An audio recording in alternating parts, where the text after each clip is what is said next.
How many times have you felt that pain was an unbearable weight, capable of draining the color from your days? Countless people live quietly through loss, disappointment, and fear, believing there's no way out. Yet what few realize is that, very often, it's right at the point of greatest vulnerability that a door to true transformation opens. This story is about a woman who, in the midst of darkness, found healing where she least expected it. In today's fast-paced world, we're always looking for quick fixes, productivity hacks, happiness formulas, ways to manage anxiety. But is the soul's healing really found only in external strategies? Spiritist teachings remind us that we're more than bodies in motion. We're souls on a journey, carrying experiences, tests, and lessons meant to lead us toward inner growth. That's exactly what you'll witness in this narrative. A journey that's both real and symbolic, blending pain, self-discovery, and faith into a path of inner reconstruction. If you've ever gone through moments where everything felt lost, this story will speak directly to your heart. So get ready to dive in. And if it resonates with you, subscribe to the channel, like the video, and share it with someone who could use a dose of hope. Have you ever felt, in a single instant, as though the ground disappeared beneath your feet, as if a world once full of color had suddenly turned gray? That was exactly how I felt the day I received my diagnosis. Until then, I had believed life followed a predictable course. Ordinary problems, simple joys, nothing too out of the ordinary. But suddenly, like a lightning bolt out of a clear sky, the news struck. I had a serious illness, the kind that forever transforms not just your body but your soul. I remember the coldness of the doctor's office, his voice sounding distant and almost metallic, as though speaking in another language. The words were clear, but my mind refused to accept them. With each medical term, my heart pounded faster, and all I could think was, this can't be happening to me. There must be some mistake. It felt like I was watching from outside myself, as if the scene had been stolen from some random drama. But the reality was too harsh to deny. Right there in front of me was a verdict that would change my life.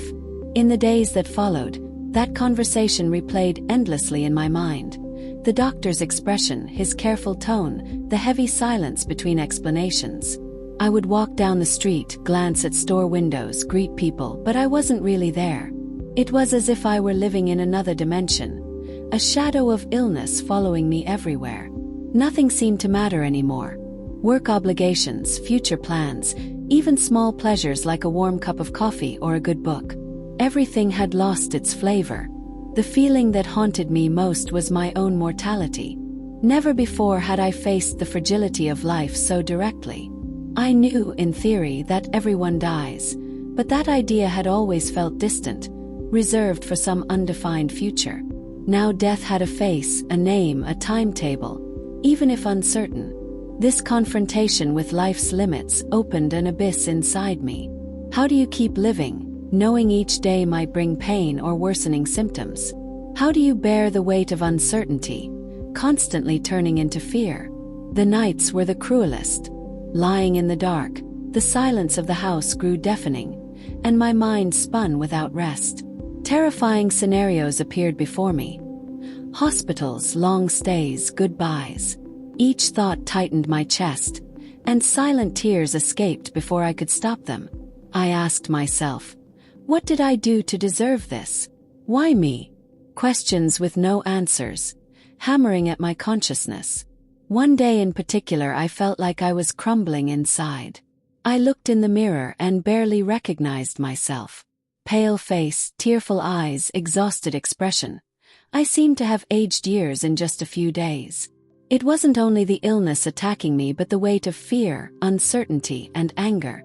I felt so small before the universe, crushed by something I couldn't control. For the first time, I felt viscerally the fragility of being human. And yet, amid all this, a strange clarity began to emerge. Between tears and despair, I caught glimpses of an inner voice saying, "It's not over yet. There's something to learn here." At first, I dismissed the thought, thinking it naive given the seriousness of my situation. But the longer the pain lasted, the more that quiet seed grew inside me, like a spark insisting on shining in the dark. The unexpected diagnosis, which had seemed like the end of everything, was actually the beginning of a journey I never imagined taking. It stripped me of the comfort of my old life, but it also opened a door to a deep dive within myself, a confrontation with questions I'd pushed aside for years. I didn't know it then, but that moment of pain would be the call to a transformation reaching far beyond my physical health. I was only just starting to pass through the storm. And though I couldn't see it yet, a new story was being written, one of tears but also of discoveries, falls and rebirths. The diagnosis had changed my destiny but hadn't destroyed my ability to seek meaning. My name is Sarah, and after the diagnosis my life was never the same. Each day took on a strange taste, as though every hour were soaked in uncertainty. The symptoms began to intensify, reminding me that the illness wasn't just some phantom of my imagination but a concrete reality in my body. Fatigue would strike suddenly, like a high tide knocking me down without warning. Small tasks, climbing a few steps, making a simple meal became challenges. My body was speaking loudly, but I kept trying to convince myself it was just a passing phase. As the symptoms grew, my soul seemed to sicken too. With every physical pain came an emotional weight crushing me from within. Questions surfaced with no answers.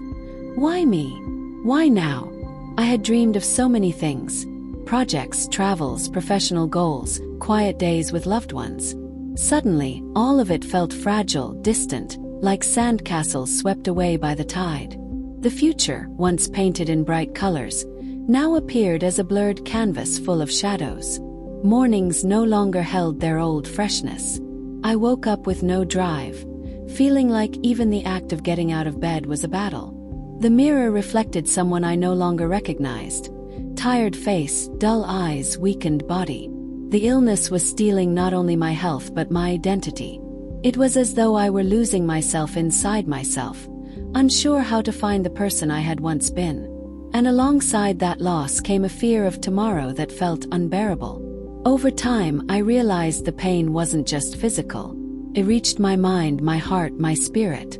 Isolation began to set in.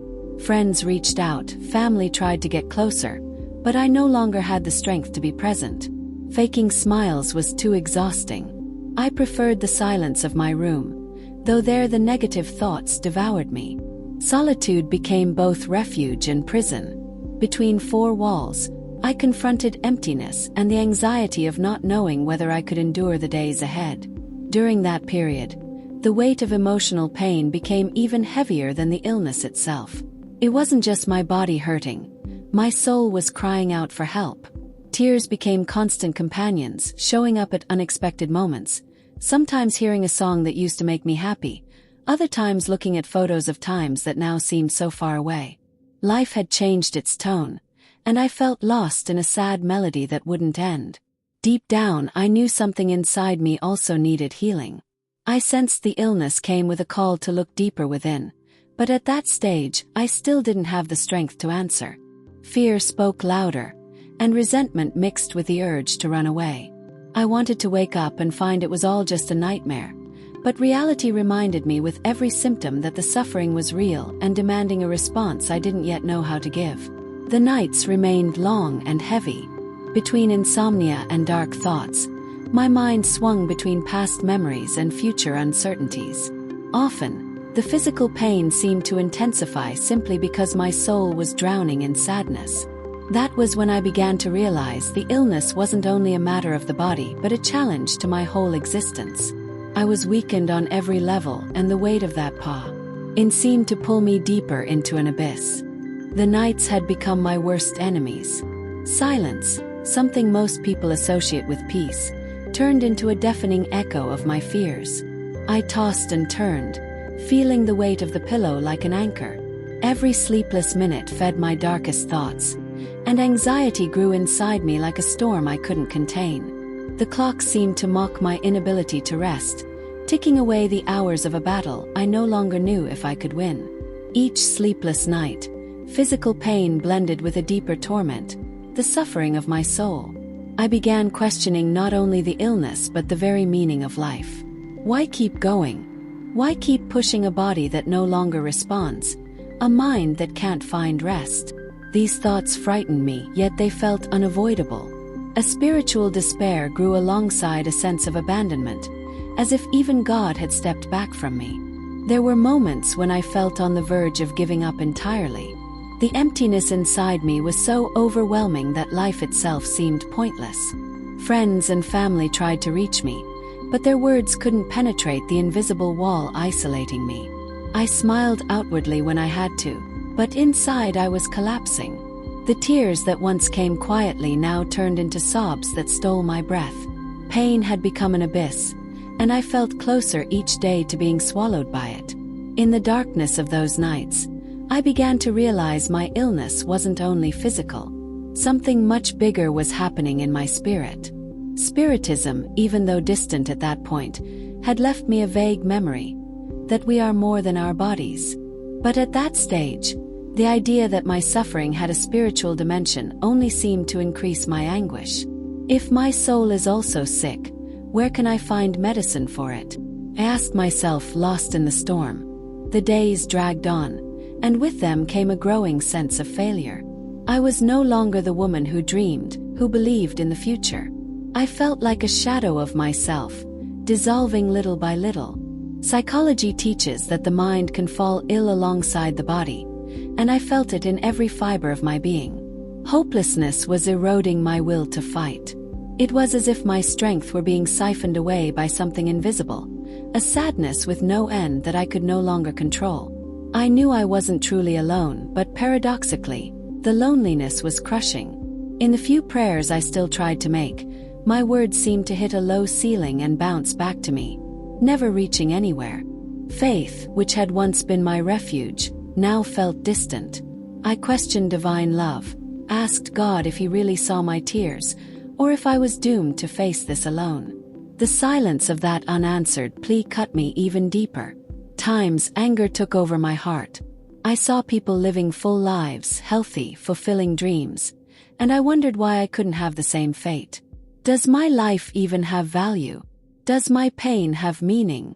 These questions echoed inside me like hammers, and the weight of not finding answers deepened my despair. I was no longer just a sick woman. I was a woman without direction, lost in the labyrinth of her own soul. That was when I realized it wasn't only my physical health at stake, but my very faith. The abyss felt closer every day, ready to consume me completely. And as I looked within myself, I saw that I was about to lose the last spark still sustaining me, the belief that life had a greater purpose. There, at the bottom of the darkness, I almost let myself be consumed by the void. A void that no longer distinguished between body and spirit, only pain. After so many nights immersed in the silence of pain, something unexpected began to happen. I still felt fragile, but I started noticing small signs, as if life were trying to remind me I wasn't completely alone. It was on a gray morning, when I thought about not even getting out of bed, that I received a message from an old friend. It simply said, "I thought of you today. I remembered your smile and felt grateful you exist." Her simple words touched my heart in a way I didn't expect. It felt as though the universe were whispering, "There's still life. There's still love." These gestures began repeating in different forms. A neighbor dropped off fresh fruit from the market without me asking. A little nephew hugged me tight and told me I was his hero. A song came on the radio that expressed exactly what I needed to hear. They were small events on the surface, but to me they were like rays of sunlight piercing thick clouds. I began noticing a delicate synchronicity in each detail, as though unseen hands were stitching my story so I wouldn't give up. During that period, I also began having different kinds of dreams. In one, I walked through a sunlit field surrounded by white flowers, feeling a gentle presence beside me. No words were spoken, but the feeling was clear. I wasn't alone. I woke up with tears in my eyes, but this time they weren't from despair. They were tears of relief. For the first time in a long time, I felt a breeze of peace move through my soul. It was as though a friendly spirit had found a way to reach my tired heart. These experiences made me reflect that maybe life was trying to show me something greater. I remembered a passage I'd once read from Allan Kardec explaining that protective spirits inspire and support us, especially in our most fragile moments. Could that dream and those gestures be forms of spiritual help? Could it be that, even in my darkness, a light was silently guiding me? These questions planted a seed of hope that slowly began to sprout. Even though the pain remained, something inside me was starting to change. I no longer saw those small gestures as mere coincidences, but as subtle invitations to believe again. It was as if each detail had the purpose of taking my hand and reminding me, "You don't have to face this alone." This awareness didn't erase my tears or eliminate my symptoms, but it gave my heart a new breath, a space to breathe in the midst of suffocation. I began to thank life for these signs, even if quietly. Small, shy gratitude, but sincere. I noticed that when I expressed gratitude, the pain seemed to lose a bit of its grip, and in its place grew a feeling I never imagined experiencing amid suffering: true thankfulness. Psychologists talk about the importance of recognizing the positive even in adversity, and I was discovering it firsthand, without manuals, just by living it. It was a lesson starting to reshape my view. This breath of hope was like a spark in the darkness. It didn't transform my reality overnight, but it gave me just enough to keep walking, even with shaky steps. I came to understand that, no matter how harsh my road, I was still being supported by invisible forces manifesting through love, dreams, and the small synchronicities of life. I didn't know how or when, but at that moment something within me whispered, "There's still a path." After sensing the first signs of hope, I began searching for more concrete answers about the meaning of my pain. I remembered some books I had seen at my grandmother's house, among them the Gospel according to Spiritism. It was a guide that had always stirred my curiosity, but I had never truly read. Now, desperate for meaning, I picked up that book and, with trembling hands, started to leaf through its pages. Every word seemed to speak directly to my weary soul, and for the first time I felt that maybe there was more to my life than just physical suffering. As I read, I realized that illness was not a punishment, as I had feared, but a necessary trial for my spiritual growth. Emmanuel, in his messages, taught that life's trials always come to teach, not to punish. This understanding brought unexpected relief. Faith, which had once been only a distant concept, began to take shape, almost tangible. It was as though I were receiving an invisible remedy that didn't act on my body but on the very essence of my being. I understood that faith does not mean denying pain or pretending it does not exist. On the contrary, it demands courage. The courage to accept reality, to look at one's own fragility and still believe that there is a higher purpose. Each chapter one read made me reflect on my attitudes, my fears, and my choices. I learned that pain is inevitable, but prolonged suffering depends on the perspective we give it. And for the first time I felt I could choose to see things differently. I began to realize that my soul needed care just as much as my body. Spirituality, once abstract, was now becoming a tangible companion. The words of Kardec, André Luiz, and Joanna de Ângelis helped me understand that even in the midst of illness I could develop essential virtues: patience, resignation, love, and hope. It was as if each reading was a silent step toward inner healing, even though my body remained fragile.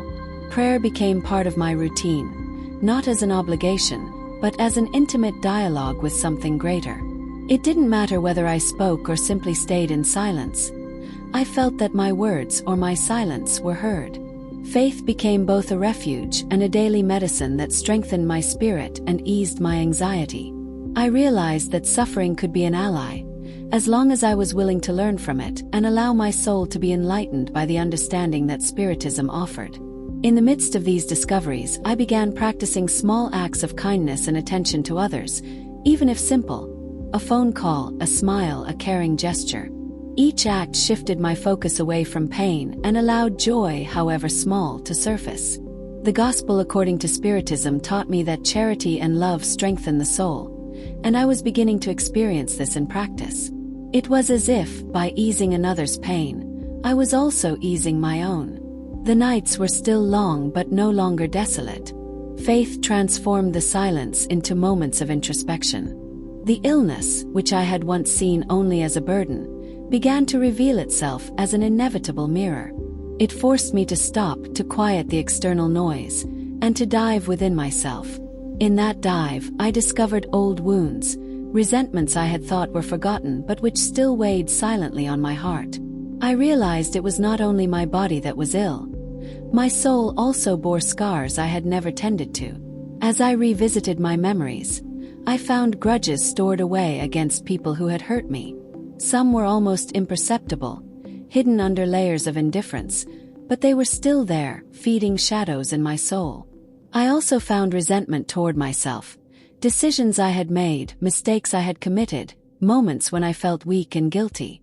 It was as if each memory were a stone within me, and together they weighed like a burden that my illness had only made visible. The Gospel according to Spiritism brought me a new understanding of forgiveness.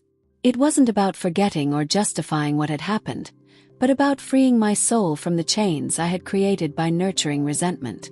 I understood that holding on to bitterness was like drinking poison every day and expecting the other person to fall ill. This revelation touched me deeply, as I realized that many of the pains I carried did not come from outside but from the prisons I myself had built. The hardest part, however, was realizing that I needed to learn to forgive myself. I had always been harsher on myself than on others. I demanded perfection where there was only humanity, condemned my mistakes without considering the circumstances, and rarely recognized the effort it took just to keep going. This self-judgment was relentless, and I realized it too was making my soul sick. Forgiving myself was the first step toward seeing my own fragility with compassion.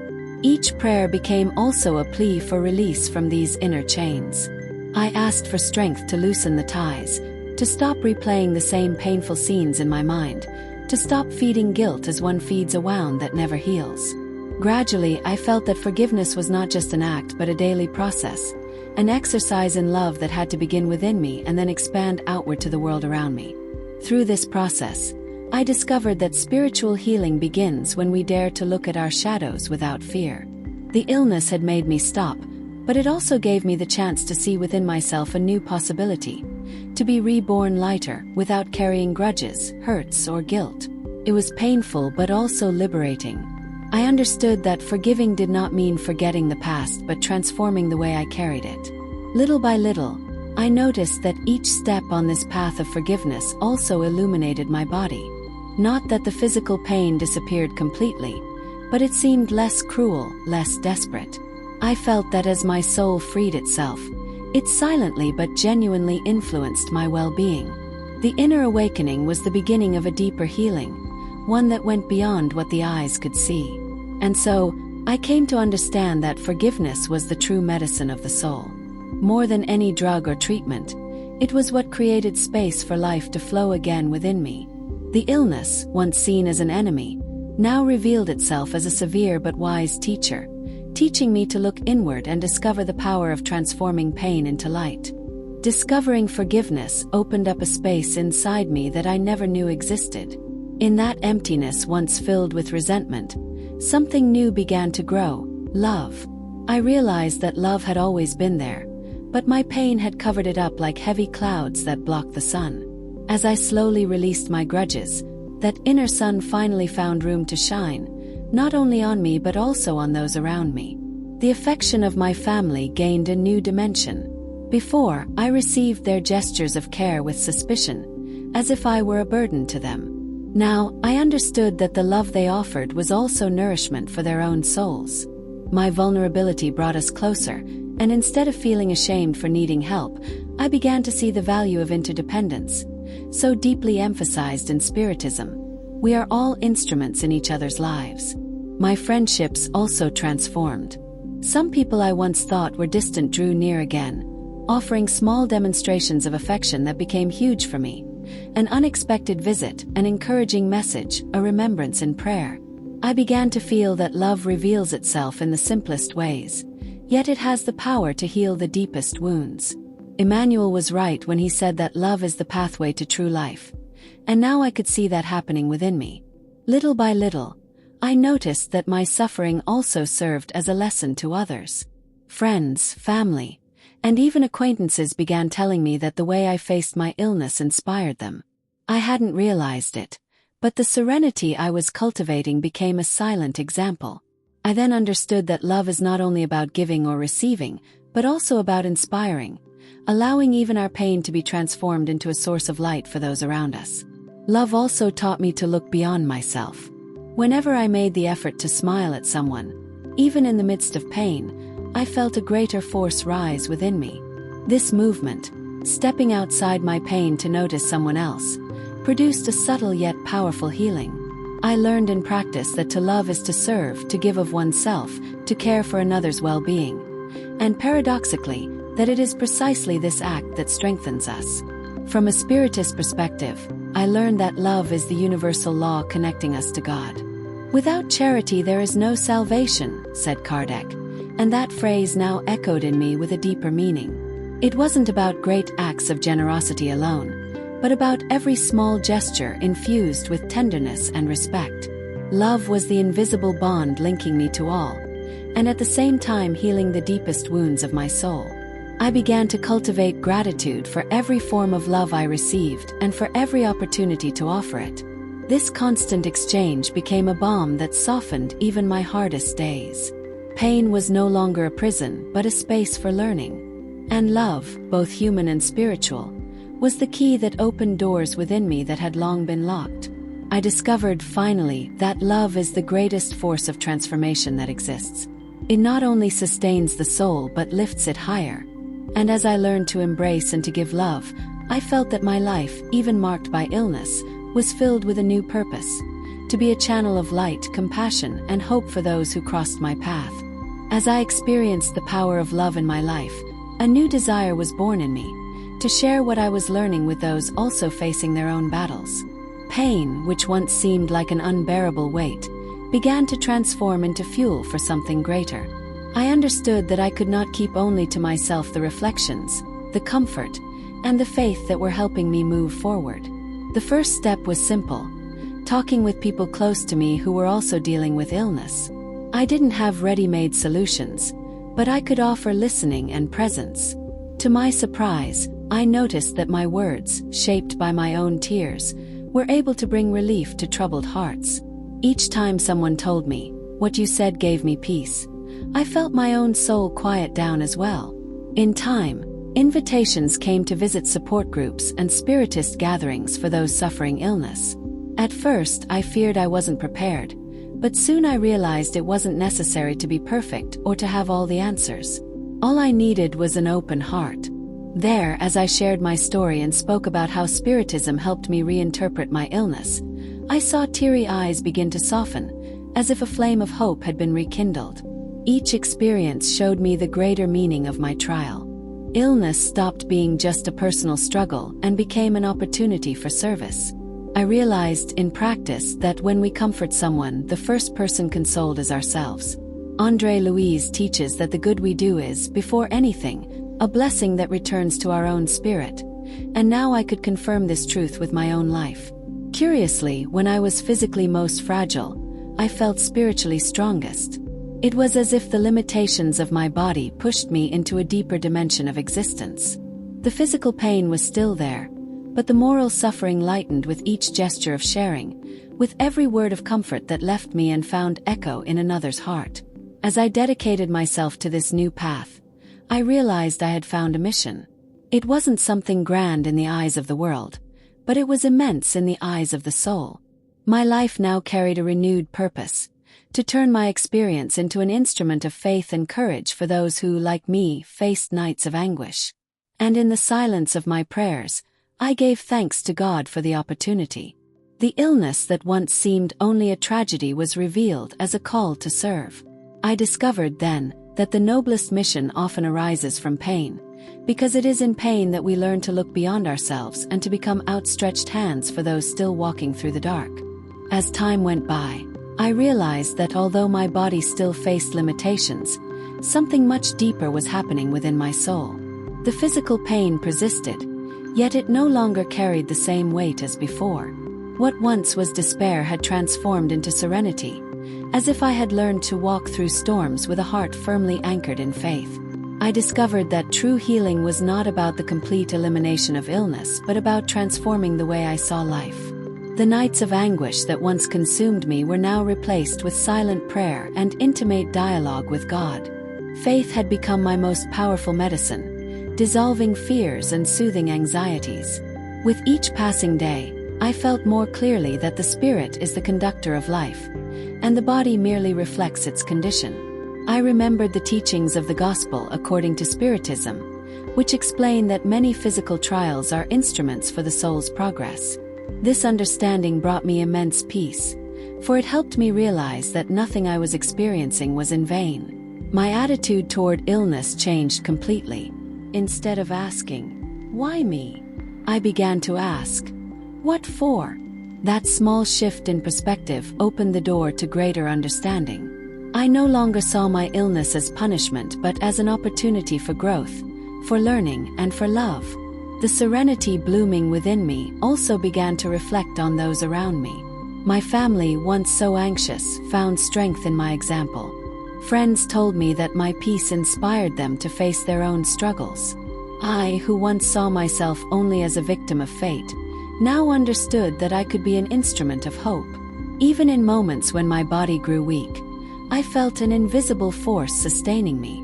It was as if spiritual hands lifted me up and whispered, "Keep going, you are not alone." That sense of support made me smile through the pain, for I knew the greatest healing had already taken place, the healing of my spirit.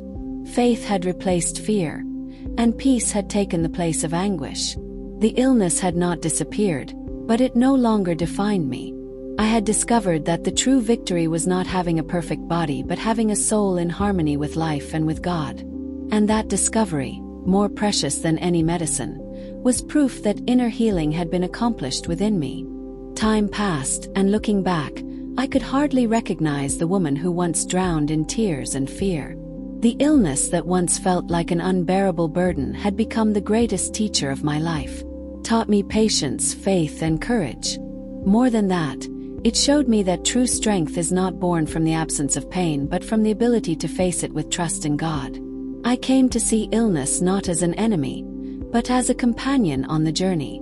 It was the illness that led me to spiritual awakening, to reconnect with myself, and to discover the deeper meaning of existence.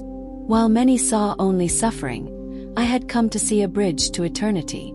This new vision did not erase the physical reality, but it transformed the way I lived each day. With a serene heart, I became remembered by those around me as someone who carried peace. My presence was no longer marked by complaint, but by gratitude. And without realizing it, I had become a living testimony of faith, inspiring people who sought relief from their own sorrows. What was once silence born of despair had turned into a voice of hope. At every encounter, with every word of comfort I offered, I saw the legacy of my pain expand. It wasn't about heroism but about understanding. I had discovered that life is not limited to what the eyes can see or what the body can feel. There is always a greater spiritual dimension that sustains us and gives meaning to our trials. That awareness freed me from the fear of death. I understood that existence does not end when the body falls silent but continues in higher realms. The light that had blossomed within me was not confined to this world. It was a flame destined to remain burning beyond material life. It was the certainty that true healing is born in the spirit and endures eternally. If before I saw illness as condemnation, now I understood it as mission. It was not about merely surviving but about learning, loving, and transforming. That discovery made me look upon all who suffer with compassion, remembering that every pain is also an invitation to rise higher.